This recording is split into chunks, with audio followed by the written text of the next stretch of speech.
안녕하세요. 도커 컴포즈와 베이그런트를 이용해서 개발 환경 구축하기 발표를 맡은 데이터 인프라스트럭처 팀의 김용희 매니저입니다. 오늘 발표의 목적은 도커 컴포즈랑 베이그런트를 아예 모르시는 분들에게 이 두 가지 기술을 소개해드리고 한번 이제 간단하게 적용했던 기술들을 보여드리면서 이거를 좀 호기심을 갖게 할 수 있도록 하는 게 목적입니다. 상황을 한번 가정을 해보면 팀에 이제 새로운 구성원이 왔고 팀에 있는 이제 고급 개발자분이 이 구성원에게 프로젝트를 진행해야 되니까 세팅을 해주세요라는 말을 합니다. 근데 새로운 구성원이 네 완료했습니다라고 대답을 하면 되게 좋은데 보통 이렇게 얘기가 잘 안 끝나죠. 되게 여러 가지 말들이 많이 나오고 좀 크리티컬한 이슈로는 내가 개발 환경에서 잘 돼서 배포를 했는데 에러가 난다라는 이슈가 터질 때도 있습니다. 그럼 이런 문제들을 어떻게 하면 해결할 수 있을까 했을 때 이 해결책으로 이제 도커 컴포즈와 베이그런트가 될 수 있다 생각을 합니다. 그래서 일단 도커 컴포즈를 설명해 드리기 전에 도커를 혹시 모르시는 분들이 있으실 것 같아서 도커를 간단하게 설명을 해드리면 도커는 이제 컨테이너라이제이션 플랫폼인데 기존의 리눅스에 이제 컨테이너라는 개념이 있었고 그 컨테이너와 버추얼 머신을 보통 많이 설명할 때 버추얼 머신에서 애플리케이션을 실행시키기 위해서 가지고 있는 게스트 OS가 무거우니 이걸 없애버리고 저렇게 라이트웨이트하게 애플리케이션을 실행시킬 수 있는 게 컨테이너고 이런 컨테이너를 쉽게 사용할 수 있게 해주는 게 도커입니다. 그래서 도커는 그 어플리케이션 실행 단위를 컨테이너라고 부르게 되는데 보통 이렇게 컨테이너 하나를 실행시키려면 도커 런이라는 명령을 한 번 쳐줘야 되고 두 개를 실행시키려면 런을 두 번 해줘야 됩니다. 세 개를 실행시키려면 세 번, n개의 컨테이너를 실행시키려면 n번의 런 명령어를 쳐줘야 되죠. 그럼 이렇게 실행시켜야 되는 컨테이너가 되게 많으면 보통 뭐 쉘 스크립트로 도커 런 명령어를 쭉 넣어서 한다든가 할 수 있는 방법이 있을 것 같은데 도커에서는 그렇게 하지 말고 도커 컴포즈라는 멀티 컨테이너를 돌리기 위한 툴을 제공을 해주고 있습니다. 그래서 도커 컴포즈의 이제 이 컨피그 파일들을 내가 실행할 컨테이너 파일들의 이름들을 저런 식으로 적고요. 그 컨테이너가 실행될 때 들고 올라가야 될 옵션들을 다음과 같이 적어준 후에 도커 컴포즈 업만 실행을 하면 그 여러 개의 컨테이너들이 한 번에 빵 하고 실행되는 모습을 볼 수 있는 거죠. 그래서 이 도커 사이트에서 도커 컴포즈의 일반적인 커먼 유스 케이스를 다음과 같이 정의를 하고 있습니다. 개발 환경 구축, 테스트 자동 환경, 싱글호스트 디플로이먼트, 그다음 이제 도커 스웜이라는 오케스트레이션에서 도커 컴포즈를 써서 어플리케이션들을 실행하는 방법. 근데 오늘 다룰 내용은 개발 환경 구축에서만 한번 그 컨텍스트를 두고 설명을 드리도록 하겠습니다. 그래서 기존 프로젝트에 도커 컴포즈를 되게 간단한 프로젝트에 적용해 보는 거를 보여드리도록 하겠습니다. 스프링 MVC 웹 프레임워크들이 있고 이렇게 세 개의 프레임워크가 어플리케이션 컨텍스트를 구분으로 해서 하나의 와스, 톰캣에서 돌아가고 이거는 이제 하나의 데이터베이스를 바라보고 있다 가정을 하겠습니다. 그러면은 이 빨강색 네모로 감싼 것처럼 우리는 두 개의 컨테이너, 그러니까 톰캣 컨테이너와 MySQL 컨테이너를 띄울 거고요. 이 두 개의 컨테이너를 컴포즈로 감싸서 실행을 할 겁니다. 그래서 도커 MySQL 컨테이너를 만들었고요. 다음과 같이 버전도 명시해주고 톰캣 컨테이너도 만들었습니다. 그래서 이 두 개의 컨테이너를 컴포즈 파일에서 설정을 해주고 마지막으로 이제 DB 커넥션 정보들을 보통 가지고 있잖아요. 웹 프로젝트에서 이거를 컨테이너 이름으로 바꿔줍니다. 근데 이게 지금 사실 파일로 보면은 다들 어차피 처음 보시는 분들도 있으실 테니까 혼동이 되잖아요. 앞에 단계를 좀 더 그림으로 다시 한번 쉽게 설명을 해드리면 MySQL 컨테이너를 설정하는 도커 파일을 하나 만듭니다. 톰캣 컨테이너를 설정하는 도커 파일을 하나 만듭니다. 그리고 이 두 개를 컴포즈 야멀 파일로 감싸주는 거죠. 그러고서 내가 톰캣에서 기존에는 이제 127.0.0.1에 호출을 하잖아요. 근데 이렇게 하면 몰라요. 난주를. 그래서 내가 그 컨테이너 이름, 그러니까 그 컨테이너의 호스트 네임과 포트 정보로 커넥션 정보를 바꿔주고 웹 프로퍼티 파일을 수정을 해주고 마지막으로 이제 도커 컴포즈 업을 해주면은 두 개의 컨테이너가 빵 하고 뜨면서 우리 이제 개발 환경이 자동으로 슉 하고 세팅되는 것을 보실 수 있습니다. 이게 끝이에요. 그래서 아까와 같은 상황이 발생을 했을 때 이제 이 팀에 있는 고급 개발자분들께서는 새로운 구성원에게 세팅해 주세요 보다는 도커 컴포즈 업을 하면은 아까와 같은 이슈들이 조금 해결될 수 있는 거죠. 시연을 한번 해드리겠습니다. 도커 컴포즈 업 뒤에 이제 명령어 D를 붙이면 백그라운드에서 도는 거고요. 이게 이제 뒤에서 실행되고 있어서 바로 뜨지는 않을 건데 이제 뜰 때까지 잠깐 다음 설명을 그냥 진행하도록 하겠습니다. 뜰 때까지 시간이 좀 남으니까 이제 개발 환경의 꽃이라고 할 수 있는 디버깅 세팅도 궁금하실 것 같아서 한번 넣어드렸는데 우리가 이제 그 리모트 디버깅 포트를 다음과 같이 열고 인텔리제이에서 이렇게 세팅을 하면 디버깅이 됩니다. 그러고 아직 안 켜졌으니까 베이그런트 설명으로 바로 넘어가도록 하겠습니다. 베이그런트란 보통 이제 베이그런트가 뭐지 하고 인터넷에 많이 찾아보면은 세간에서 이제 조사한 사람들의 슬라이드 쉐어나 뭐 이런 내용들을 보면 베이그런트는 기존의 가상화 기술들, 그러니까 버추얼 박스나 VM웨어 같은 이미지들을 좀 쉽게 컨트롤할 수 있고 이렇게 뭔가 이미지들이 쭉 많이 떠 있을 때 뭐 관리해주기 위해서 손이 가야 되는 부분이 굉장히 많은데 그런 것들을 명령어로 쉽게 해줄 수 있는 것이 베이그런트다라고 설명하고 있는 것이 많이 있습니다. 근데 실제로 베이그런트 사이트를 가면은 우리는 버추얼 박스 이미지들을 쉽게 컨트롤하는 그런 거다라는 설명을 안 해요.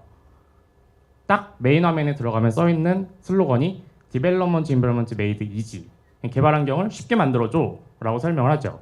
이건 왜 그러냐면 베이그런트를 만든 해시코프라는 회사의 사이트에 들어가 보면은 데브옵스라는 개발 프로세스를 진행하기 위해서 가장 앞단계에 이루어져야 되는 개발 환경 세팅을 할 때 베이그런트를 쓰면 좋은 거고, 그래서 우리는 이 베이그런트를 OSS 오픈 소프트웨어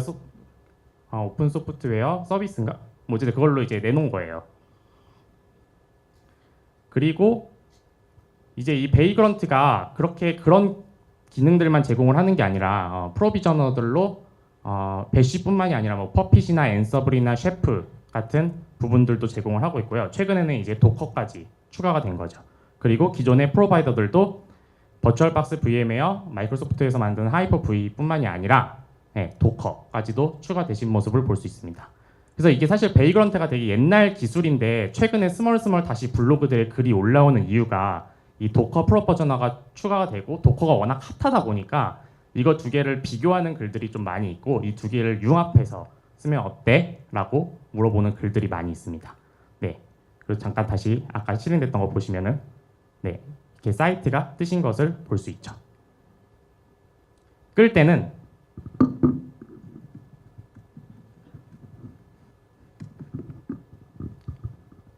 하시면 이 두 개의 컨테이너가 꺼진 것을 볼 수 있습니다. 네. 이제 베이그런트를 보여드려야 돼서 꺼야 되거든요. 그럼 아까 그 상황, 똑같은 상황을 베이그런트로 하면 어떨까라고 해서 적용해 보았습니다. 마찬가지로 이제 그냥 세 개의 웹 어플리케이션이 데이터베이스를 바라보고 있는 상황입니다. 그래서 베이그런트 컨피그 파일들을 만들고요. 이제 매번 설치할 때만 실행할 명령과 실행할 때만 실행할 명령을 적어서 파일을 쭉 적어주면 되는데 이게 내용이 많아서 내용만 간단하게 요약을 해드리면 자바 8을 컬로 설치하고 톰캣 8을 이제 wget으로 다운받아서 압축을 풀어서 설치를 하고 MySQL을 이제 apt-get 인스톨로 설치를 하는 것입니다. 그리고 스타트업에서는 톰캣과 MySQL을 실행하는 거죠. 그래서 베이그런트 업을 하면은 아까와 똑같이 그 개발 환경이 구축이 자동으로 되는 것을 볼 수 있습니다. 이게 끝이에요. 그래서 팀에 있는 이제 고급 개발자는 베이그런트 업 해주세요라고 말을 하면 되는 거죠.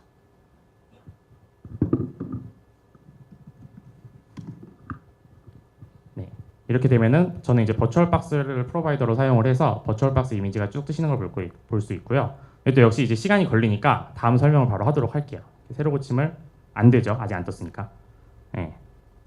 정상입니다. 정상이에요. 네. 그래서 개발 환경 구축할 때 그럼 도커 컴포즈랑 베이그런트랑 뭐가 더 나은데 라는 고민을 해보았을 때 좀 가벼운 걸 원한다면 도커가 낫습니다. 왜냐면 게스트 OS를 안 쓰니까 이게 처음에 도커 컴포즈 업이랑 베이그런트 업을 하면 시간이 좀 오래 걸려요. 제가 이미 다 해와가지고 조금 그나마 빠른 건데 베이그런트 같은 경우는 우분투 이미지를 다운을 받고 거기에서 실행을 시키기 때문에 베이그런트의 장점은 베이그런트 업을 하고 나는 커피를 마시러 가겠다라는 이제 팀장님께 어필을 할 수 있는 거죠. 솔직히 안 됐으면 개발 못 하잖아요. 네. 죄송합니다. 그리고 만약에 내가 디플로이 환경에까지 이제 도커를 염두를 해두고 있어라고 하는 경우에는 도커 컴포즈를 쓰시는 게 좋습니다. 지금 이건 홈쇼핑처럼의 이제 개발 블로그에서 가져온 건데 이분 같은 경우에 엔진엑스와 PHP7 FPM을 두 개의 컨테이너를 이제 컴포즈로 묶어서 실제 이게 운영 환경에까지 배포가 되는 그런 설명들을 해주고 있습니다. 그리고 기존에 이제 도커 이미지들이 굉장히 많죠. 뭐 톰캣, 마이스큐엘 이런 건 당연히 있어요. 그리고 웬만큼 우리가 상상한 모든 건 다 있어요. 커뮤니티가 워낙 잘 돼 있거든요. 그럴 때는 도커 컴포즈를 쓰시는 게 낫습니다. 이게 무슨 말이냐면 내가 만약에 톰캣만 돌릴 거예요. 톰캣만 돌릴 건데 만약에 이걸 베이그런트를 쓰게 되면 우분투를 깔고 자바를 그 우분투 이미지에서 자바를 다운받아서 깔아주고 그리고 톰캣을 돌려줘야 돼요. 그 명령어들을 사실 그 도커 이미지를 쓰게 되면 그냥 한 줄 from 톰캣 딱 하면 끝이거든요. 네, from tomcat jrE8 이렇게 하면 끝이에요. 그리고 IP 포트를 직접 접근해야 되는 상황이 발생을 한다면 이거는 베이그런트를 쓰시는 게 맞습니다. 그러니까 이거는 사실 좀 더 정확하게 말씀을 드리면은 다른 건 다 되는데 저희 회사가 워낙 이제 좋다 보니까 개발자들에게 맥북을 지급을 해주잖아요. 근데 이제 도커 네이티브라고 해서 도커 포 맥이 나왔는데 도커 포 맥이 아직 네트워크 인터페이싱 자체가 조금 불안정해서 내가 내 컨테이너 주소를 네트워크 인스펙터로 찍어서 그 컨테이너 주소를 이런 식으로 알아챈 다음에 여기다 우분투 이미지를 띄우고 핑을 날려봐도 접속이 안 돼요. 그러니까 아까 예시로 설명을 드리자면 내가 MySQL이 172.18.0.2로 떠 있고 내 도커 호스트, 그러니까 내 로컬 호스트에서 3306 포트로 호출할래 라고 해도 이 아이솔레이트 된 네트워크 환경에서는 그걸 못 알아먹는 거죠. 그래서 반드시 127.0.0.1로 해놓고 포트 포워딩을 해줘야 돼요. 도커를 띄울 때. 그래서 만약에 IP 포트로 직접 접근해야 되는 맥 개발자라면 베이그런트를 쓰시는 게 맞습니다. 그리고 프로젝트에 파일 리드라이트가 많은 경우에도 베이그런트를 쓰시는 게 맞습니다. 아직 역시 이것도 퍼포먼스가 도커 컴포즈가 좀 낮다 보니까 이제 베이그런트의 싱크 폴더 옵션이라고 해서 내가 파일 싱크를 어떻게 시킬래라는 옵션들을 굉장히 많이 제공을 하는데요. 이때 NFS를 쓰면 좀 더 성능이 빠른 것을 보실 수 있습니다. 물론 섞어서 쓰는 것도 가능하죠. 이제 제가 생각했던 건데 요새 이제 프론트 개발 툴에 뭐 리액트나 앵귤러들 많이 쓰잖아요. 그렇게 했었을 때 사실 리액트나 뭐 앵귤러나 뭐 웹팩, npm, 뭐 그런트, 걸프, 사스, 보어 이런 것들이 필요한데 개발 환경을 쓸 때 이런 것들이 사실 운영 서버에 배포돼야 되는 건 아니잖아요. 그죠? 이런 것들은 그래서 베이그런트에 띄워놓고 베이그런트 안에서 도커 컴포즈를 띄워서 실제 운영에 배포돼야 되는 것들은 도커 이미지로 컨테이너로 감싸서 나중에 배포를 할 수 있는 방법도 생각해 볼 수 있겠죠. 섞어서 쓰고 있는 예시가 제이스터라고 그 요새 조금 잘 나가는 스프링 부트랑 앵귤러 1점대 버전을 섞은 보일러플레이팅 프로젝트가 있는데 여기 가셔도 베이그런트랑 도커를 이제 섞어서 쓰는 모습을 보실 수 있습니다. 근데 그래도 이제 아마 가장 중요한 건 이걸 도입한다고 가정을 했을 때 편한 걸 쓰시는 게 제일 맞을 것 같아요. 그러니까 무슨 말이냐면 도커를 내가 좀 사용할 줄 알아. 이런 경우에는 도커 컴포즈를 쓰시는 게 맞고요. 내가 가상화 기술들을 좀 잘 알아. 뭐 버추얼박스나 VM웨어를 잘 써봤어. 이러면은 베이그런트 쓰시는 게 맞을 것 같습니다. 그리고 개발 환경을 구축해야 된다고 가정했을 때 이게 다 그냥 구축한다고 좋은 건 아니겠죠. 그래서 제가 세운 공식인데 틀릴 수도 있어요. 제가 그냥 스스로 한번 생각해봤던 건데 기술 컴포넌트가 굉장히 많아서 개발 환경을 세팅하기가 힘들 경우 그리고 여기에 투입되는 사람들이 많아서 그 투입되는 사람마다 개발 환경을 세팅해줘야 되는 시간이 합이 너무 큰 경우 그리고 플러스 알파는 아까 같이 이제 배포 환경에 배포를 했을 때 그 뭔가 확 죽어버리는 리스크 테이킹을 얼마나 감수할 수 있느냐 없느냐인 경우가 내가 이걸 세팅하기 위해서 소비되는 시간보다 크냐 작냐를 따져서 도입을 하시면 좋을 것 같아요. 네, 이상으로 저희 발표를 마칠 건데 아까 못 보여드렸던 베이그런트가 처음 들어가는 거라서 드린데 뜨는 것을 보실 수 있습니다. 네, 감사합니다.